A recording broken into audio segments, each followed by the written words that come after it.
Bon, ouais, ok. Vas-y, j'en prie. Bonjour à tous, merci d'être là pour la dernière session de ce Devoxx France 2014. On va vous présenter Meteor.js, qui est un environnement de développement 100% JavaScript. On rentrera plus dans le détail par la suite. On va déjà laisser Vianney se présenter. Donc moi je suis autodidacte, j'ai le programme depuis très très longtemps. J'ai découvert Meteor il y a 1 an et demi et je suis l'ambassadeur en France de la techno. Donc je fais des conférences et des formations et j'évangélise autant que possible la techno pour qu'elle soit plus massivement utilisée.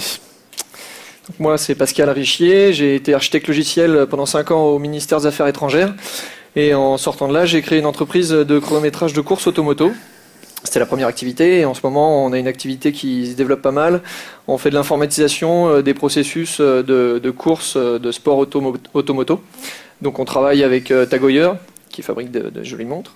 Et puis les fédérations de sport comme la Fédération française de sport automobile et la Fédération française de moto. Voilà. Et j'ai découvert Meteor il y a 4 mois. Et je suis tombé dedans et franchement, j'ai trouvé que cette techno était géniale pour développer des nouveaux projets rapidement.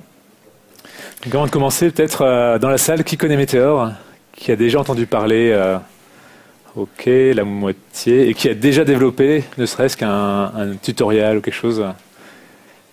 2 personnes. 2 personnes. Ok, bah très bien, bah c'est parfait. Ok, donc on va déjà commencer par vous dire comment va se dérouler cette session. On va faire une rapide introduction de Meteor.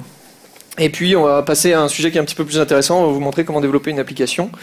Ça va être un jeu et vous allez pouvoir jouer tous avec vos téléphones ou vos ordinateurs pendant la session.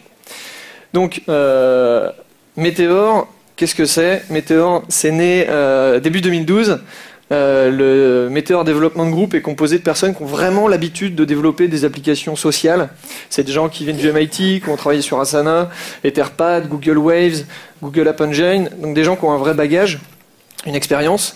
Ils sont basés à San Francisco et mi-2012, ils ont levé 11,2 millions de dollars. Ça a 2 avantages. Ça a un avantage pour eux, c'est qu'ils ont les reins assez solides pour tenir quelques années. Et c'est un avantage pour nous, c'est qu'ils ont les reins assez solides pour tenir quelques années. C'est-à-dire que nous, si on développe des applications avec Meteor, c'est pas un framework qui va mourir demain. Et au vu de la vitesse à laquelle la communauté grandit aujourd'hui, moi en tout cas, je suis rassuré sur l'avenir de Meteor. Le business model de Meteor, parce que pour lever 11,2 millions de dollars, il faut montrer patte blanche quand même, c'est Galaxy. Et Galaxy, ce sera un ensemble d'outils qui va vous aider à mettre en production vos applications sur vos instances serveurs. En l'occurrence, dans un premier temps, je pense que ce sera des serveurs Amazon, mais par la suite, ça va sûrement se développer. On va décrire un petit peu Meteor avec les 9 principes de Meteor, sauf qu'on va en décrire que 4 pour l'instant. Donc c'est un framework, comme on l'a dit, enfin c'est pas un framework, c'est un environnement de développement. Vous allez le voir quand on va commencer à développer. C'est un environnement de développement 100% JavaScript, donc vous allez écrire votre code serveur et votre code client dans le même langage. Donc ça utilise Node.js côté serveur. Ça a plein d'avantages et le principal dont tout le monde parle, c'est que quand vous écrivez des fonctions qui vont être exécutées côté client et côté serveur, vous les écrivez qu'une seule fois, vous n'avez qu'une version à maintenir et ça c'est super agréable.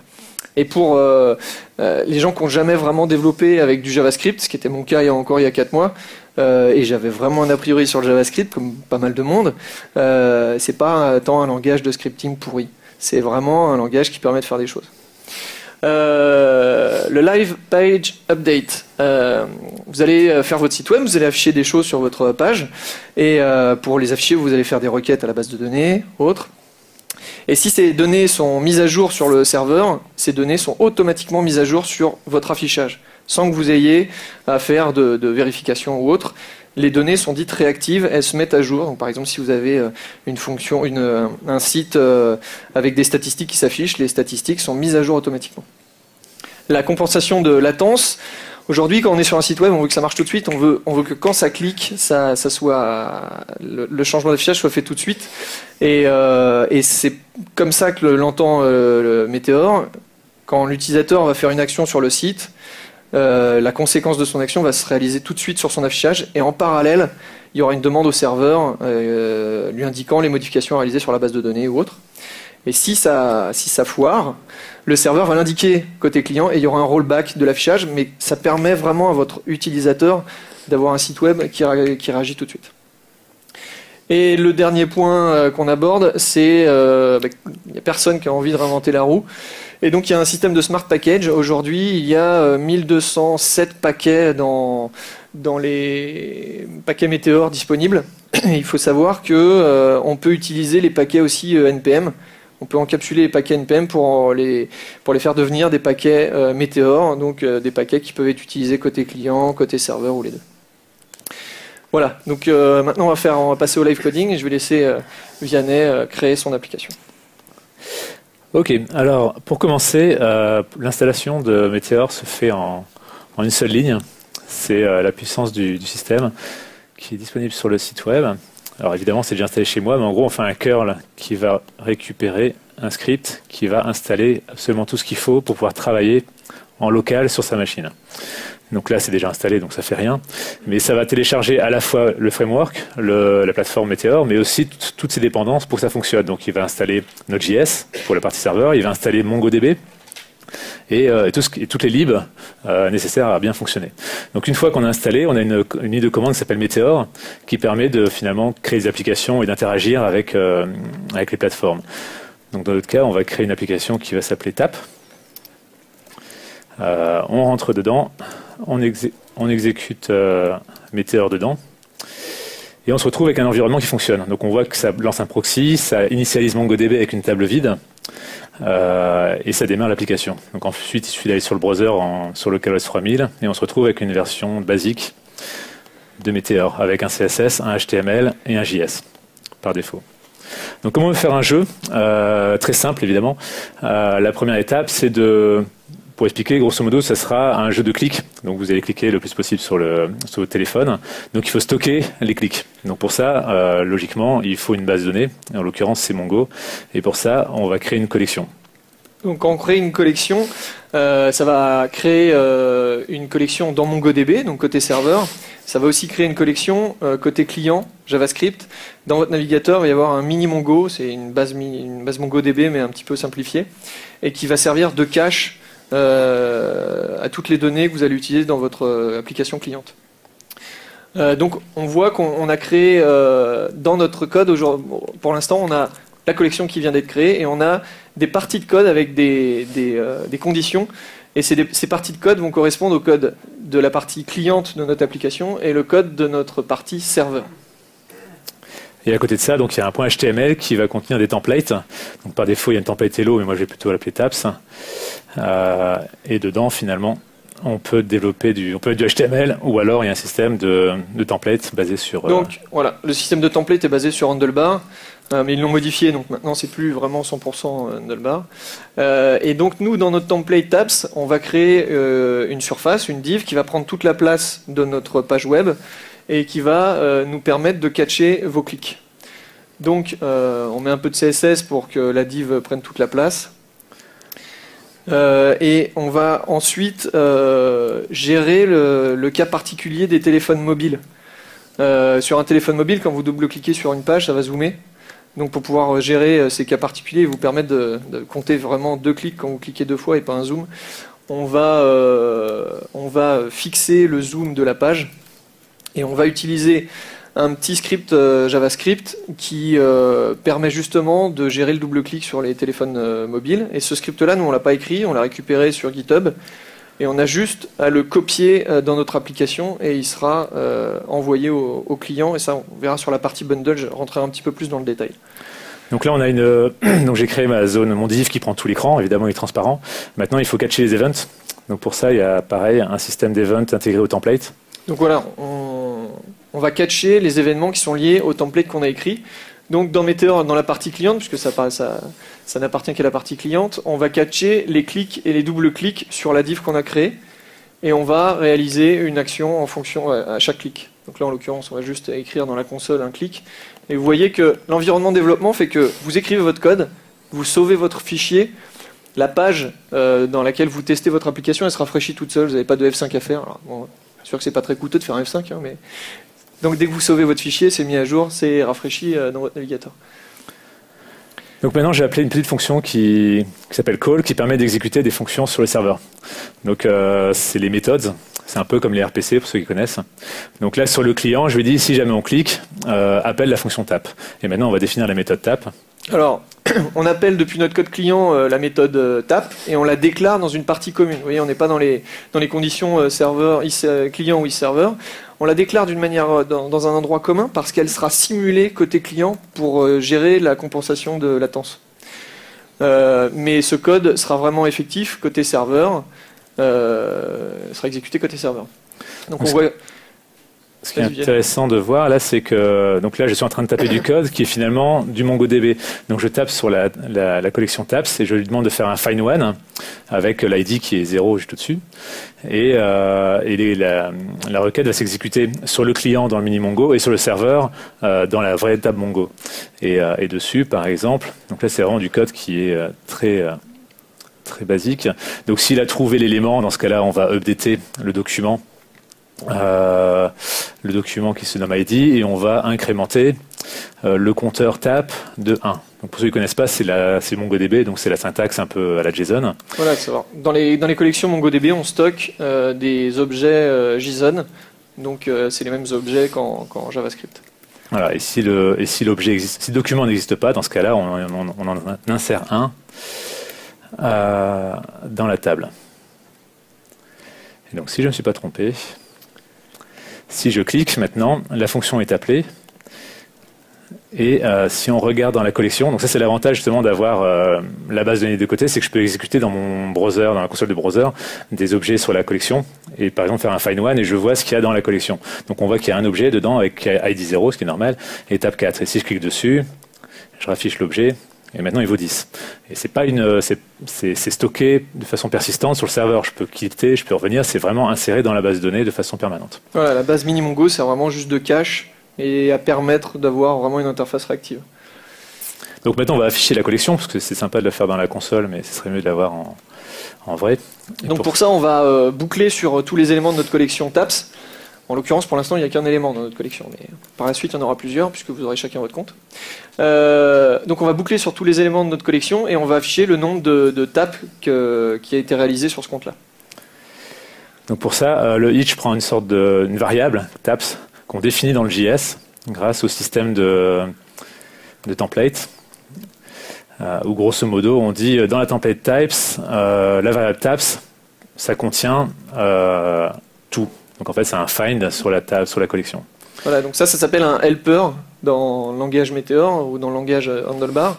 Et donc c'est un helper qui va être appelé dans votre template pour récupérer des données depuis votre code JavaScript, et en l'occurrence depuis la base mini-mongo. Voilà, donc là j'ai fait un find basique, mais en fait ce qu'on peut faire de plus sympa, c'est qu'on peut faire un find de tous les éléments. Donc ça c'est un select étoile, si vous voulez, et je lui dis de trier en ordre décroissant par rapport au nombre de tapes. Donc là, il n'y a qu'un seul élément, donc évidemment, ça va être trié. Il n'y aura que ça. Et quand on clique, on voit que ça s'incrémente de façon automatique. Donc l'étape suivante, c'est de mettre un peu de sucre pour pouvoir rendre ça fonctionnable sur les téléphones. Ce qu'on va faire maintenant, c'est ce dont je parlais tout à l'heure. On va bloquer le zoom de notre page. Et on va aussi ajouter la librairie qui permet de gérer les double-clics sur téléphone mobile. Donc ça, c'est une librairie qui a été écrite par quelqu'un d'autre et qu'on intègre dans notre projet et qui, du coup, sera envoyée à notre partie cliente et qui sera exécutée côté client. Alors, il faut savoir que là, si on vous fait voir l'arborescence un petit peu de notre projet, on met tous les fichiers en vrac dans un même répertoire. Mais si on veut faire un petit peu plus structuré, on peut créer des répertoires clients qui contiendra que du code client qui sera exécuté et envoyé qu'au client. On peut créer un répertoire serveur qui contiendra du code qui sera jamais envoyé au client. Et puis, dans le répertoire client, par exemple, on pourra créer un répertoire compatibilité pour mettre des librairies externes. Donc là, on exécute FastClick, qui est la librairie qu'on utilise, sur la div sur laquelle on va vous demander de taper tout à l'heure, pour gérer les double-clics. Donc ça, c'est pas lié à Meteor, hein, c'est juste du CSS. Juste pour que vous puissiez avoir une expérience utilisateur sympa, même sur sur les téléphones mobiles. Voilà, donc maintenant, l'étape suivante, c'est le déploiement. Donc, j'ai envie que vous l'utilisiez. Donc, là, c'est en localhost, donc vous ne pouvez pas y arriver. Donc là, on va vous encourager à prendre vos ordinateurs et vos téléphones. Et donc, en une seule commande, on fait un deploy tap. Et automatiquement, ça, je laisse expliquer le deploy. Donc, ça va déployer sur les serveurs de Meteor. Donc pour faire des tests, c'est super sympa, c'est pratique, c'est rapide. Qu'est-ce que ça va réaliser? Ça va compiler pour l'instant, là, votre application, elle utilise l'environnement de développement. C'est-à-dire le Node.js qui est lancé par Meteor, le MongoDB qui est lancé par Meteor. Et ce qui va se réaliser, ils vont compiler tous les fichiers JavaScript et en faire qu'un seul, les minimifier. Ils vont compiler tous vos templates, le code HTML, en JavaScript et le joindre au fichier JS. Donc il y a un fichier JavaScript qui sera envoyé à votre navigateur. Ça va compiler tous les fichiers CSS, vous pouvez en avoir 15 si vous voulez. Ça va les compiler, les minimifier et les envoyer au client. Ce qui fait que votre code déjà prend beaucoup moins de place. Ça va réaliser une application Node.js de tout votre code et ça va zipper tout ça et l'envoyer sur les serveurs de Meteor qui va décompresser tout ça et exécuter votre application qui est devenue une application Node.js avec Node et linker ça avec la base MongoDB sur les serveurs de Meteor. Donc là, vous pouvez connecter sur tab.meteor.com et vous verrez normalement la même interface que là et vous verrez les compteurs incrémentés si vous cliquez dessus de façon collaborative. Voilà, donc là, c'est pas moi qui augmente. Et en fait, Meteor offre à n'importe qui de pouvoir de hoster leur programme. Ça leur permet de pouvoir facilement, nous, de prototyper des choses, de faire des bidouilles. Et c'est pas fait pour mettre en production, c'est plus pour faire des tests ou apprendre à utiliser Meteor. C'est un peu une plateforme de test. Donc là, on voit que l'affichage se rafraîchit et on n'a pas eu besoin de faire de vérification ou de rechargement de quoi que ce soit. C'est automatiquement, puisque les données qu'on récupère dans notre base Minimongo sont dites réactives, c'est-à-dire qu'elles se mettent à jour automatiquement dans l'affichage. Ok, maintenant c'est bien gentil, mais c'est pas un jeu, parce que là tout le monde joue ensemble. Il faut créer un système d'acompte. Donc, ce qu'on disait tout à l'heure, on ne va pas réinventer la roue. En l'occurrence, là, on va installer 2 paquets Account UI qui va nous permettre d'avoir l'interface d'authentification dans notre application et Accounts Twitter qui va vous permettre de vous authentifier avec votre compte Twitter. Alors, il y a plein d'autres systèmes d'authentification. Il y a Accounts Facebook, Google, GitHub et il y a Accounts Password pour vous permettre de gérer vos utilisateurs vous-même. C'est-à-dire que la personne, elle ne se log pas avec un compte, mais elle rentre son email, son mot de passe et du coup, elle a un compte sur votre application. Donc, pour avoir l'interface de connexion, on rajoute juste une balise dans notre template qui va nous permettre d'afficher le bouton de connexion. Voilà. Alors évidemment, pour ceux qui ont déjà utilisé Twitter, ça utilise un système d'authentification en OAuth et Meteor gère ça entièrement. C'est-à-dire quand on clique dessus la première fois, comme c'est pas configuré, il ouvre une page en disant cliquez ici, dans cette callback, mettez ça. Donc ce qui est galère, c'est de trouver un nom qui n'existe pas. Il est assez long, ça. Donc je mets juste l'URL qui est local évidemment, la callback pour rediriger. Je valide les conditions d'utilisation. Ça c'est du Twitter. Il va me sortir, si tout va bien, 2 tokens que Meteor me demande de remettre dans l'application. Le premier ici, donc ça c'est le normal, là c'est le secret. Et une fois qu'on a fait ça, on fait save et l'authentification est installée. Donc là, on a une intégration de Twitter dans mon application. Donc là, c'est Twitter, je dis OK, c'est bon. Il me fait revenir sur Meteor et maintenant, je suis authentifié avec Meteor et avec Twitter. Donc là, en ajoutant 2 paquets à notre application et en ajoutant une balise dans notre template, on a déjà un système d'authentification qui fonctionne. Voilà. Donc maintenant, il faut, plutôt que mettre un ID 0 qui était grosso modo anonyme, on va utiliser le vrai ID du user qui s'est logué. Et pour ça, en fait, dans la méthode, il y a une variable qui s'appelle this qui contient en fait le document qui est dans la collection user. Et je récupère son ID plutôt que de mettre 0. Donc si quelqu'un est connecté, on va récupérer son ID dans notre base de données. Et s'il n'est pas connecté, il y aura un compte Anonymous qui aura un ID 0. Donc maintenant, dans le document, si on le fetch, on va voir qu'il y a 2 entrées, 2 objets, 2 documents. Un qui a l'ID 0, qui est l'anonyme, et là qui est mon ID personnel, qui est dans la collection user MongoDB. Et j'ai tapé 15 fois dessus, et maintenant si je tape dessus, c'est ce compteur-là. Donc pour que ce soit un petit peu plus sympa, on va afficher plus d'informations sur les utilisateurs qui sont connectés ou qui ont tapé sur l'application. on va afficher leur login Twitter, leur image et puis leur langue. Donc là, on va utiliser la balise with des handlebars qui va permettre de changer le contexte dans votre template. C'est-à-dire que quand on fait un each tabs, dans le template qui va suivre, la partie HTML qui va suivre, le contexte contient l'élément de notre collection sur lequel on est en train de boucler. Donc il y en avait qu'un, c'était facile.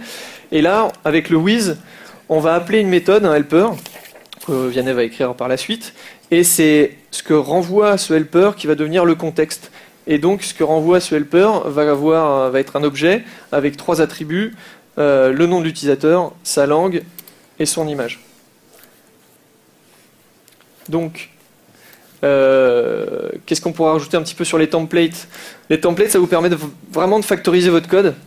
Vous écrivez une fois le template qui sert pour une entrée de TAPS, et puis elle est utilisée à chaque fois, ce qui fait que quand on va compiler tous vos templates et les envoyer au client, la taille du code compilé de vos templates va être assez légère.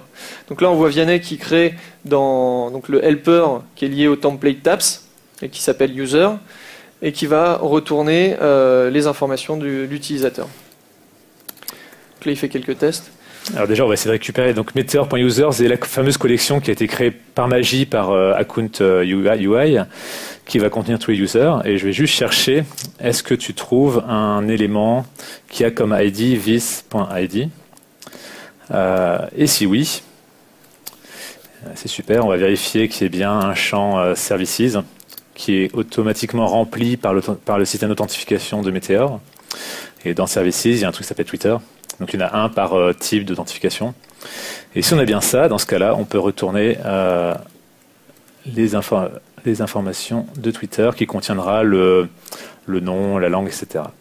Et s'il n'y a pas, dans ce cas-là, on va simuler un objet qui contiendra n'importe quoi finalement. Et s'il n'y a pas, c'est uniquement le cas du Anonymous, la personne n'est pas connectée. Et donc on va afficher, on va renvoyer un objet de Anonymous.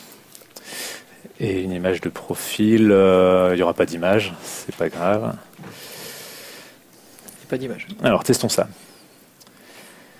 Donc là on sauve, ça rafraîchit tout seul. Voilà. Et voilà, on voit que Vianney parle anglais. Non, j'ai mis Twitter en anglais, c'est différent. Et Anonymous. Et Anonymous. Donc, là, si tout le monde était connecté, on pourrait récupérer les infos de tout le monde. Parce que, par défaut, quand vous créez une application avec Meteor, il y a 2 paquets qui sont installés, qu'il faut retirer si vous voulez aller en prod, si vous voulez le faire bien en tout cas. C'est un paquet qui s'appelle Unsecure, qui permet, depuis votre partie cliente, vous avez vu, vous pouvez requêter sur votre mini-Mongo, donc faire toutes les requêtes que vous voulez. Vous faites les requêtes, les find, mais vous pouvez faire aussi des updates, des inserts et des removes. Vous avez tous les droits à partir du moment où le paquet Unsecure n'a pas été retiré. Donc nous, on va le retirer pour justement qu'on ne puisse pas faire n'importe quoi depuis la partie cliente. Et puis, il y a un autre paquet qui est installé de base, c'est AutoPublish. AutoPublish fait en sorte que toutes les données qui sont dans votre base MongoDB sont publiées à tous vos clients. C'est-à-dire que tout le monde a toutes les informations de votre base MongoDB côté client dans la base mini-Mongo.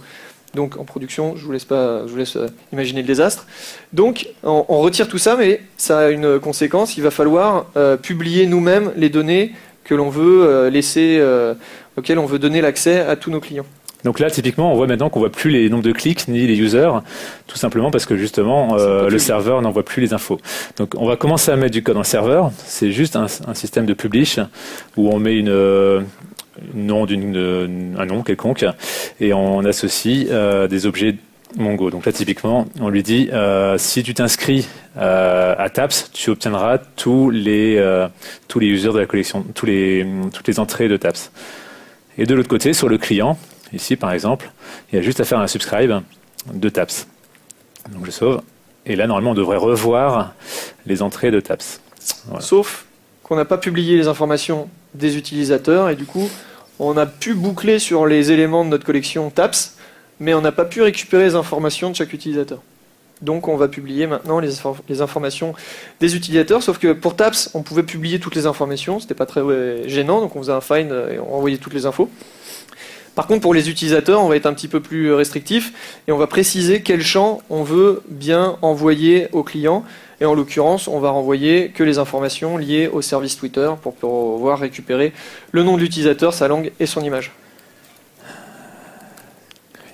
Ensuite, Vianney va pouvoir faire un subscribe du All Users et on pourra récupérer la même interface que l'on avait tout à l'heure, sauf que maintenant, on n'a plus les paquets unsecure et auto-publish. Subscribe all users. On resauve, ça se met à jour. Et là, on retrouve mes infos de Twitter. Donc, c'est un peu moche.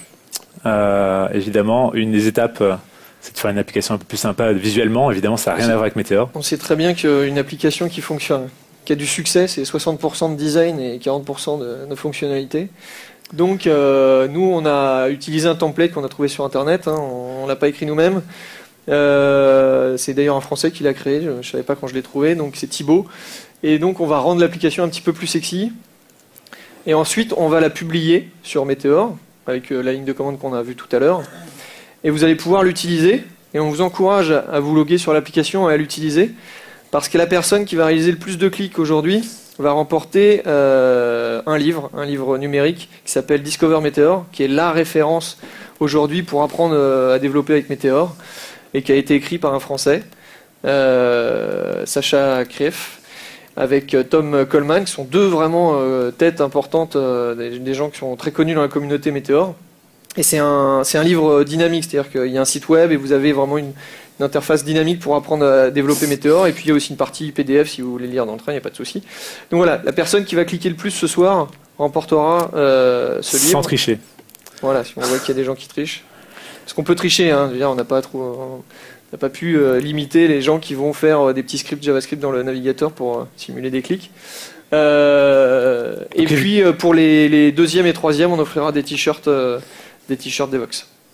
Donc là, j'ai remis des tokens pour la version live, qui évidemment n'ont pas les mêmes URL de callback. Et là, maintenant, on a la vraie application. Donc vous pouvez, si vous voulez, vous connecter avec le vrai compte Twitter. Et jouer. Et vous allez voir qu'automatiquement, vous voyez, le tri est dynamique en fonction de celui qui clique le plus, alors qu'on a juste fait un sort Mongo derrière. Voilà pour le petit jeu. Donc en final, on se retrouve avec une application qui fait, sans exagérer, une soixantaine de lignes, et encore, il y a plein d'espace partout. Donc là, ce que vous pouvez voir, si vous regardez vos téléphones, c'est que voilà, on a tous l'affichage qui se met à jour en temps réel, grâce aux informations qui circulent par une WebSocket entre le serveur Node et votre partie cliente. Et voilà, tout le monde a l'affichage réactif. Voilà pour une petite démo en 25 minutes, 30 minutes. Une des choses qu'on peut voir avant de faire la fin, c'est la réactivité. C'est-à-dire, comme je vous disais, on peut potentiellement accéder aux objets. Je vais en prendre un au hasard. On va prendre celui qui a l'ID 0, donc anonyme. Celui qui a l'ID 0, c'est celui-là. Donc il a 2409 clics. On pourrait faire... Il ne gagnera pas le livre. Non, on pourrait faire un update en disant allez, on va taper dans la base et on va lui dire que finalement son compteur de tape il est à 0. Et là ce qu'on voit c'est que très rapidement, si vous voyez, le Anonymous il disparaît de l'affichage. Parce que localement, il le met vraiment à 0, donc il le met tout en bas de la page. Mais le serveur ici, on voit qu'il le refuse, parce que justement, on n'a pas autorisé la modification Mongo dans le client. Et donc, fait un rollback et remet Anonymous avec la valeur d'origine, qui est de 1500 et des brouettes. Donc, on aurait laissé le paquet unsecure, ça fonctionnerait et on pourrait le faire. Mais là, comme on a retiré le paquet unsecure, toutes les opérations de base sont non autorisées et on doit déclarer quelles opérations peuvent être autorisées ou pas. Voilà, je vais mettre ça dans un coin, on va reprendre le talk. Tu veux le réduire pour laisser l'affichage ? Hop. Donc là, on va vous expliquer un petit peu comment fonctionne Meteor au niveau des connexions réseau et de la mise à jour et comment ça se fait comment ça fonctionne pour un affichage réactif. Comme n'importe quel site web, vos utilisateurs tapent l'URL, ils ont le site web. Et comme je disais tout à l'heure, le site web, c'est un petit peu d'HTML. tout votre code JavaScript client et tous vos templates compilés dans un fichier JavaScript minimifié, tous vos fichiers CSS compilés en un fichier CSS et minimifié, envoyés au client, avec toutes les petites librairies qui composent Meteor, dont Minimongo. Ensuite, quand vous affichez vos templates, si vos templates utilisent des images, eh bien, comme n'importe quel site, il va les récupérer directement sur le serveur. Et donc ça fait autant de requêtes que d'images, par exemple, si vous les gérez comme ça. Et il y a un troisième type de requête qui est ouverte tout le temps, c'est une WebSocket qui utilise Node.js et qui va permettre d'avoir une communication entre le client et le serveur full duplex. Et donc, en temps réel, le serveur peut envoyer des informations au client, le client peut en demander au serveur. C'est par ce tuyau-là que passent les appels aux méthodes, les demandes de mise à jour depuis le client sur la base MongoDB, et puis les mises à jour d'autres clients qui ont modifié des éléments dans vos collections de bases de données MongoDB pour que ces updates soient mises dans votre base mini-Mongo. Il faut savoir que c'est des WebSockets, mais Node.js, si on ne peut pas faire des WebSockets parce que vous passez par un proxy qui ne les gère pas ou autre, peut basculer sur du long pooling, et donc votre site reste quand même compatible avec les réseaux ou les terminaux qui ne gèrent pas les WebSockets. Donc là, vous avez les 9 principes au complet. Je ne vais pas aller plus dans le détail aujourd'hui. Je vous laisse aller sur le site de Meteor, en découvrir un petit peu plus, regarder les démos de l'équipe de développement. Et puis on va passer aux questions.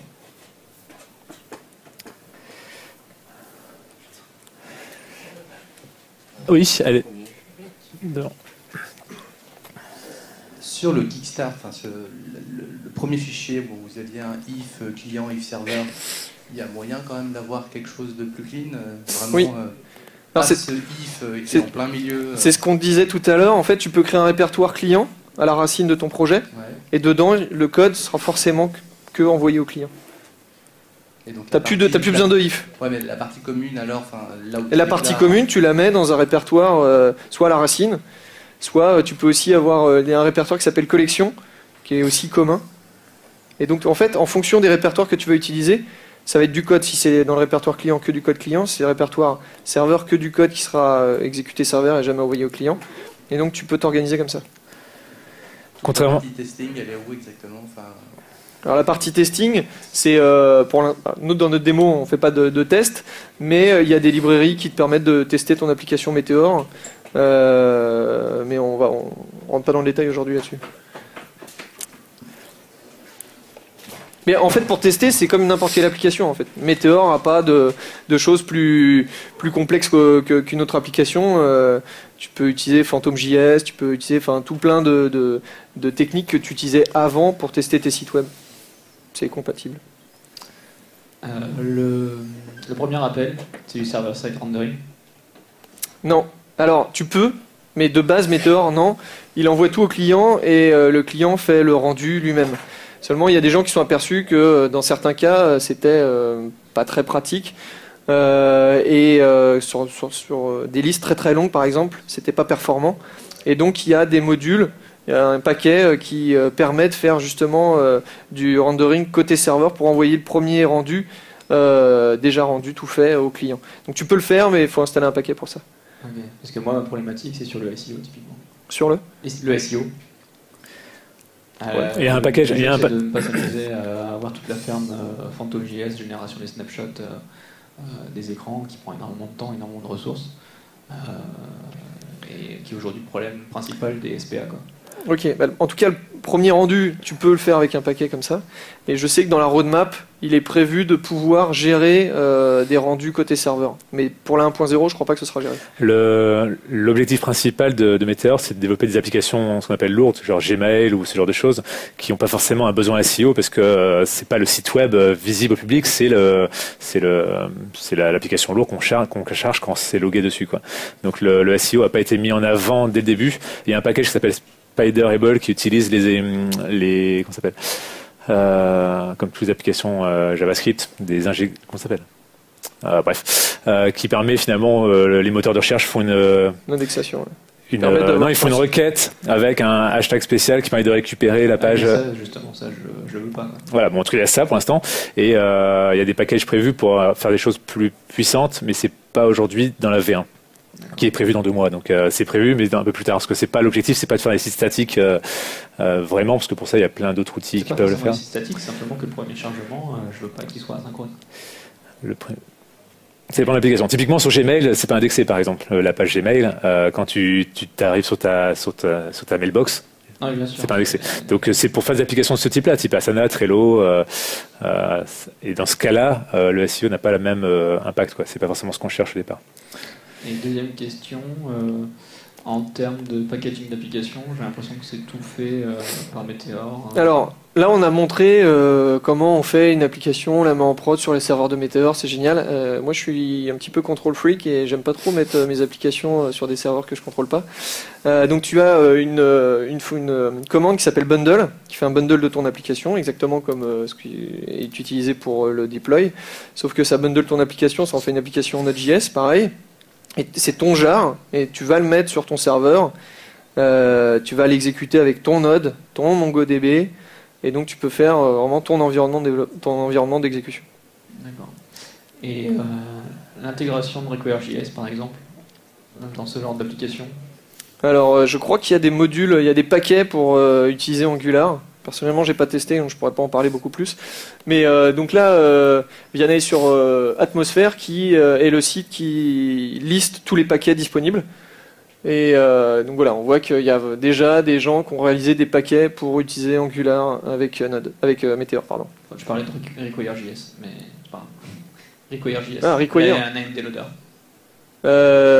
Pas utilisé, mais je suis sûr que si on recherche des paquets, tu vas les trouver. Et si les paquets n'existent pas, c'est assez simple de créer un paquet et d'intégrer des librairies avec Meteor. Donc j'encourage tout le monde. La communauté est très ouverte aujourd'hui. On peut participer à vraiment tous les paquets et même au corps à faire des propositions au groupe de développement. La communauté est super ouverte, donc on vous encourage à rentrer dans la communauté active et à participer, créer des paquets. Mais je te dis, moi j'ai pas testé, donc je peux pas répondre vraiment à ta question spécifique. Okay. Merci.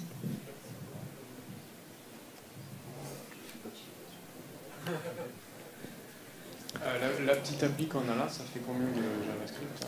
Ça fait 60 lignes de code, je crois. Non, même pas. Mais généré. Ah, en taille, c'est une bonne question. Sur une petite connexion de 3000. Marche pas? J'ai pris le laptop parce que sur Ouais. ça marchait pas. Ouais, je sais, ça marche. Hein. Moi, ça marche, mais après. Bon, en tout cas, oui, c'est sûr que bon, il y a l'infrastructure, c'est-à-dire que clairement, c'est pas plus gros que si tu devais le faire toi-même, c'est-à-dire réinstaller tout le système de WebSocket, de gestion de proxy, etc. Mais forcément, c'est plus lourd qu'une page statique optimisée. Maintenant,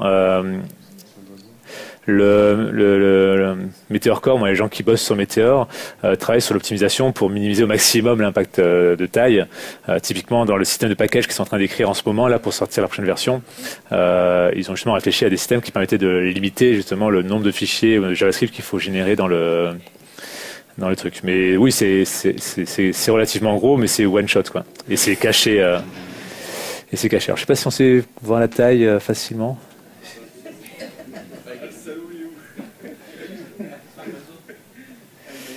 C'est dans Réseau, Network? Non, c'est pas là.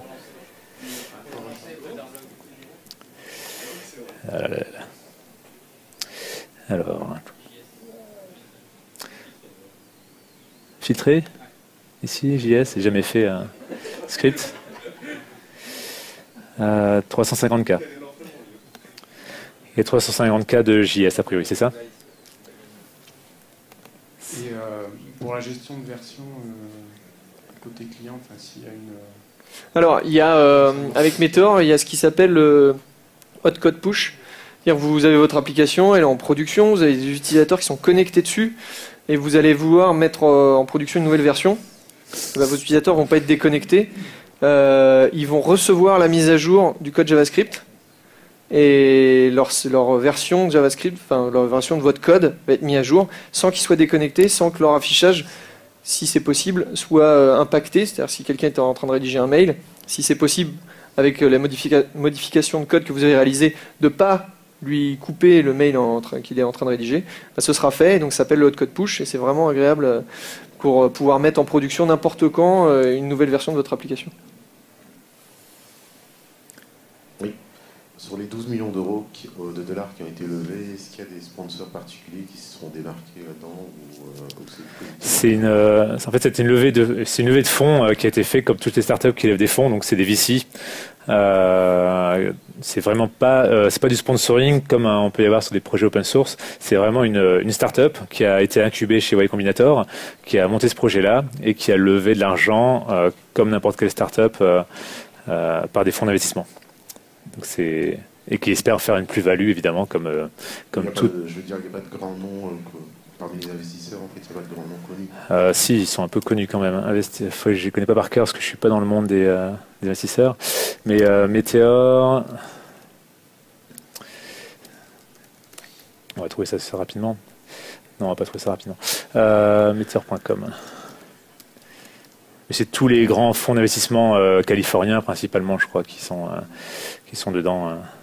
Ça doit être dans People. Donc ça, c'est l'équipe qui bosse derrière. Donc les fonds, c'est ici. Donc il y a Anderson, il y a Heroku, il y a Facebook.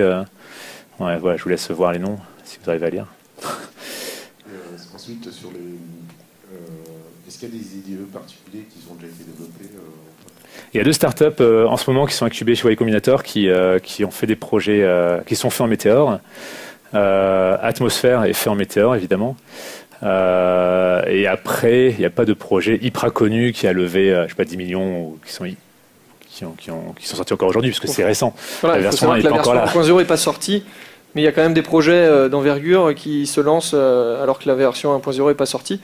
Mais je pense que d'ici quelques mois, on verra des projets un petit peu plus gros sortir qui utilisent Meteor. En tout cas, la technologie est prête, dans le sens où il y a eu énormément de boulot, surtout les problématiques de scalabilité et de problèmes de charge, etc. C'est vraiment très optimisé, ce qui permet en général de faire des applications qui prennent très peu de CPU côté serveur et qui sont très facilement, on peut très facilement monter à l'échelle en mettant plus de serveurs. Tout a été pensé à la base pour pouvoir supporter ça. Donc, ça sera clairement pas des problèmes à part faire un Facebook, et là, oui, potentiellement, tu peux avoir des gros problèmes. Je pense qu'une start-up a du temps avant de vraiment avoir des problèmes de performance. Tu le laisses remonter ? Dernière question. Tu le laisses remonter ? Il n'y a vraiment aucun danger à ce que le code JavaScript, qui est du code côté serveur, puisse se retrouve côté client? Alors non, tous les codes sources qui sont dans le répertoire serveur, donc là il n'y a pas de répertoire serveur, mais si on fait un répertoire serveur et qu'on met dedans le code source, il ne va pas chez le client. C'est que le code client qui est envoyé au client. Dans notre cas, comme on a fait un mix des deux, il envoie tout le fichier dans ce cas-là. Donc nous, oui, si on cherche dans le source code, on devrait pouvoir retrouver, minimifier ces quelques lignes de code. Mais de toute façon, la sécurité par l'obscurité, ça marche pas, quoi. Moi, déjà à la base, c'est pas mon système. Donc en théorie, même s'il a accès au source code serveur, normalement, si c'est bien pensé, en l'occurrence, de voir qu'il y a deux publish, ça va pas aider. Mais non, le code source serveur n'est pas envoyé au client normalement, quoi.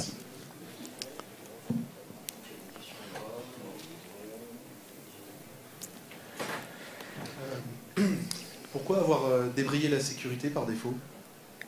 Parce que quand on réalise une application, ce qu'on veut, c'est avoir quelque chose qui s'affiche tout de suite. Ce qu'on veut, c'est de la rapidité. Et souvent, quand on utilise Meteor, on va faire une démo. Et donc, pour faire une démo, on n'a pas besoin de sécurité. Typiquement, je sais pas moi, la première démo que j'ai faite, c'était pour montrer la réactivité, les objets qui sont réactifs et qui s'affichent tout seuls. Et pour montrer ça à mon client, j'avais pas envie d'avoir à gérer moi-même la sécurité tout de suite. Et ça m'a permis de lui montrer en 2 secondes qu'on pouvait le faire. Et c'est facile à enlever. Et donc, je veux dire, la personne qui veut utiliser Meteor, c'est un développeur. Ouais. Mais bon, il y a les bons et les mauvais développeurs. Les bons développeurs, ils vont enlever les paquets. Ouais, et les mauvais aussi. Voilà. Non mais là c'est du même acabit que tout ce qui est problématique de l'injection SQL ou d'XSS et compagnie. C'est-à-dire qu'après c'est aux programmeurs de connaître un minimum le système. C'est plus facile de retirer 2 packages dans un remove que de devoir régler des problèmes d'injection, un truc comme ça. Donc normalement un programmeur un peu débutant, il lit le tutoriel, il voit très bien que par défaut tout est open. Donc après voilà, s'il est après, ça dépend qui on embauche, quoi. Après, il faut trouver des gens qui sont un minimum compétents, quoi. Mais moi, j'aurais peur si le gars est pas capable de retirer 2 packages dans la qualité du code qu'il fait en général, même dans d'autres langages, quoi. Ou moi, je ferais un script qui parcourrait tous mes projets, qui vérifierait qu'il y a passé 2 paquets dans mes Surtout que ça, on le fait une seule fois, quoi. Je veux dire, si on a un projet startup, on le fait au démarrage et après c'est fini, quoi. C'est pas un truc qu'on doit faire régulièrement. Donc, c'est vraiment à l'étape. Souvent, on commence à faire un prototype très rapidement un soir, on commence à développer, on fonce, et si on voit que ça commence à être rigolo et de bien marcher, on retire les packages et on rajoute une couche de sécurité, mais ça permet vraiment de développer super rapidement un prototype. Donc, parmi les gens qui utilisent déjà Meteor pour faire des sites, si on y va et qu'on regarde et qu'on s'amuse à regarder la base, on va pas tomber sur les données de n'importe qui. Sauf si tu vas sur le site de n'importe qui. Non, ça dépend. Si c'est pas Normalement, sécurisé, les c'est pas applications sécurisé. qui sont en production, c'est à la responsabilité de chacun. Par exemple, quand tu écris une application et que tu veux faire un peu de sécurité, bah c'est à toi de la réaliser et de bien la penser. Là, c'est pareil, quand tu fais ton application avec Meteor, par défaut, on t'aide à faire une application qui fonctionne tout de suite et qui n'a pas pas de sécurité. Mais c'est libre à toi d'enlever les paquets, de la gérer et même d'en rajouter si tu as envie. Et là, à la base, la philosophie, c'est de vous permettre de réaliser en un week-end une démonstration. J'imagine que dans la salle, il y a plein de gens qui ont des idées. Des idées de start-up, des machins qui traînent depuis des années dans vos têtes et qui n'ont jamais été réalisées pour 2 raisons. Une, on a toujours l'impression qu'on n'aura jamais le temps de la faire correctement, donc on ne se lance même pas. Et la deuxième, c'est que avant d'avoir quelque chose qui s'affiche devant vous, il y a un petit gap. Déjà, il faut choisir toutes les librairies dont vous avez besoin. Il faut les faire communiquer ensemble. Il faut configurer tout ça pour que ça marche. Voilà, avec Meteor, ces deux problèmes n'existent plus et on a l'application qui s'affiche devant vous tout de suite. Vous n'avez plus qu'à écrire vraiment le code de votre application, le code qui est nouveau, qui est génial, c'est votre idée, et puis faire la démonstration d'un week-end avec des potes. Et si vous faites ça, pendant ce week-end-là, vous n'avez pas besoin de la sécurité, vous êtes entre potes, vous faites une démo, vous regardez si ça fonctionne, s'il y a moyen de faire du buzz ou du fric avec. Et si vous voyez que ça fonctionne, en 3 secondes, vous enlevez les 2 paquets et vous montez votre boîte. Et si jamais vous publishez, par exemple, comme là j'ai fait, alors que le package auto-publish est là, il y a un warning qui se lance au démarrage en disant attention, vous avez fait des publish, mais par contre vous avez auto-publish, c'est un truc pas normal, on vous conseille, faut retirer auto-publish pour être sûr que tout le monde est passé. Donc c'est pareil, il pourrait ne pas faire de publish du tout, mais en général, si on publish rien, on se doute que si c'est sur le client, c'est pas magique, quoi, c'est que c'est envoyé par défaut. Donc je pense que dans les faits, c'est beaucoup moins risqué que des problèmes de sécurité beaucoup plus subtils qu'un développeur pourrait laisser passer, par exemple. Maintenant, ça peut être rigolo de faire un petit robot qui scanne tous les projets Meteor et essayer de taper dans les collections, voir ceux qui ont triché. Mais comme ce que font tous les hackers sur plein de failles existantes en PHP, en Java ou quoi que ce soit, quoi. C'est-à-dire que ça existe partout, quoi. C'est des gens qui essayent de voir les gens qui ont mal codé et qui essayent d'abuser de système, quoi. Donc c'est pas typique à Meteor pour le coup, quoi. Ces dernières années, on entend beaucoup une bonne pratique qui est de publier des API et des API RESTful. Ça me permet de découpler le client du serveur, de faire des applis qui consomment des API d'autres applis. Et là, j'ai l'impression que, même si ça paraît bien, c'est un peu une sorte de régression dans le sens où ça coupe la partie client de la partie serveur et on ne peut plus rien mettre entre les deux. En fait, le serveur, finalement, est un système de... C'est pas un RESTful, mais c'est le même système. C'est que le serveur ne fait que finalement envoyer des données au client en fonction des requêtes du client, quoi. Donc c'est un peu comme une API. La seule différence, c'est que l'API que Meteor utilise, c'est des DP au lieu de REST.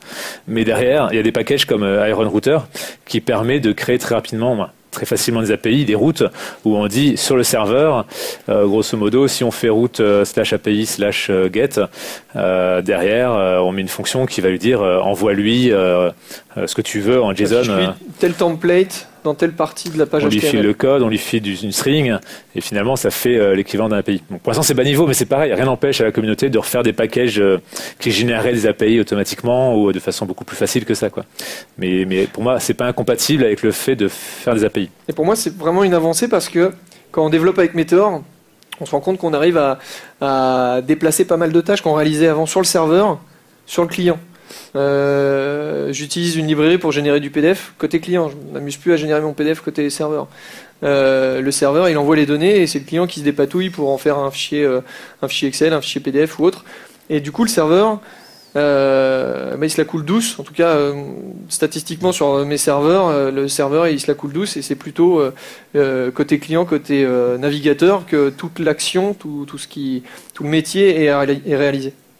Sachant que c'est pas un problème puisque on donne accès aux données de manière sécurisée, on trie quelles données on envoie à quel client. Et du coup, ok, c'est le client qui va réaliser des actions, mais avec les données auxquelles il a le droit, auxquelles il a accès, quoi. Ok, je crois que le temps est imparti. Donc si vous avez des questions, vous pouvez les poser après. Par contre, je crois que vous avez un truc à faire gagner, donc je vous laisse conclure. Alors, le gagnant, c'est même pas Anonymous, c'est Pilérou. C'est bizarre. Est-ce qu'il a triché? Je ne sais pas, mais on n'a pas les mêmes clients. Enfin, moi, je suis devant. Tout à l'heure, j'ai fait back, next. Il y a eu un comportement un peu bizarre. Personne ne croit. Je suis à 5000 quasiment. Je suis quasiment à 5000 en fait. Mais, et tout à l'heure. Alors attends. Non, mais t'as perdu la connexion, je pense. T'as plus le net. Si t'as plus le net, ce que fait Meteor, c'est qu'il va quand même, il va réaliser tes actions. Et comme il a plus la connexion, il l'envoie plus au serveur, il peut plus, mais il sauvegarde. Et dès qu'il retrouve la connexion, il l'envoie au serveur. Donc si tu retrouves la connexion, tu gagnes peut-être. Mais il faut que tu retrouves la connexion. Ouais, non, mais ça, Meteor peut pas gérer les connexions de tout le monde. Hein. Il va pas tirer de la fibre optique entre chaque client. Merci à vous.